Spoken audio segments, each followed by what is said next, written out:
Hello, Professor. So today we will be discussing my digital identity and analyzing it. And first off, how is my digital identity different from my real world self, and how is it the same?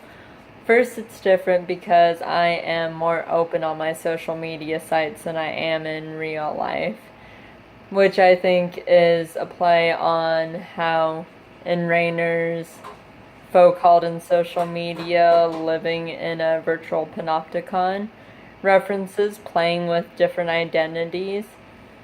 I'm not so comfortable being open and confident in public, but on the internet I can kind of play around with that concept. So for example, from Rayner's article where he references Sherry Turkle's book, he quotes, "Audrey tries out a flirty style. She gets a good response from Facebook friends, and so she ramps up the flirtatious tone. She tries out an ironic, witty tone in her wall posts.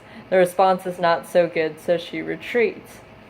So for me in real life, being kind of confident and chatty hasn't really worked out, so I find myself retreating in real life, whereas on social media I have no issue letting that side of me show.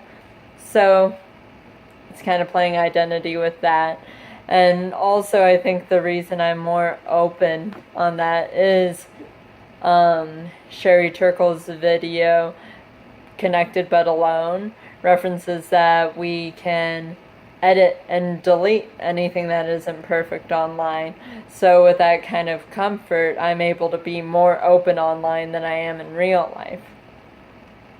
Now, technology enables me to more fully express a specific dimension of my identity through Instagram and yoga.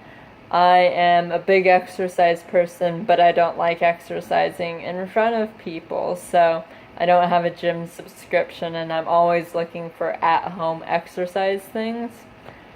I use Instagram to post yoga poses and yoga flows all the time. That's my main Instagram feed.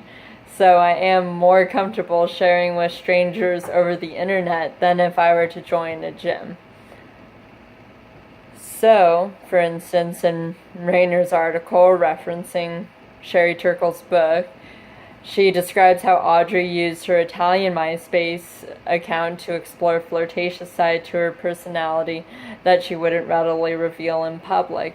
That's exactly how I am about exercise. I'm self-conscious about doing it in public, but the yoga community I found through Instagram seems a lot more accepting, so I'm not as afraid to share my Instagram photos with a bunch of strangers. Now, how does technology shape my identity? Makes me feel valid.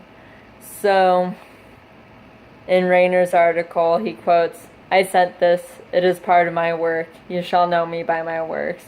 And I see how that has an effect on me. I'm not, in real life, a super social person. I'm usually at home a lot of the time. And so the social media community has let me share myself with the world and with people that I'm friends with on Facebook. So it makes me feel more valid, more confident than I do in real life. Now, how is my digital identity a product of the social and technological context in which I live? For Facebook, it is the only way I will socialize with certain friends. I've always thought that it was strange that after high school, I probably wouldn't socialize with most of the people that I'm friends with on Facebook. So, Facebook's mainstream. The product of my digital identity due to the technology too is that social media is mainstream. If you're not using it, you're essentially an outcast now. So even though I'm on Facebook and Instagram, I've noticed the new social media craze is Snapchat. So I get flack from some of my friends who are like, you're not on Snapchat? You don't know how to use it? Like, that's some big deal. My identity is like a performance through Instagram once again, because that's how I portray my exercises, which is a big part of my life. But it's also like a performance because I can only portray the perfect poses and flows I do. I don't have to share any ones where I fall down, so I can have the ability to look perfect at yoga all the time. So in public, especially with exercise, I am a lot more shy and reserved than I am online. Now, how does my digital identity affect who I am as a person? I fully connected with Sherry Turkle's video on Alone But Connected when she described that even if you have a bunch of friends on your social media contacts, you end up feeling isolated due to the lack of face-to-face connections.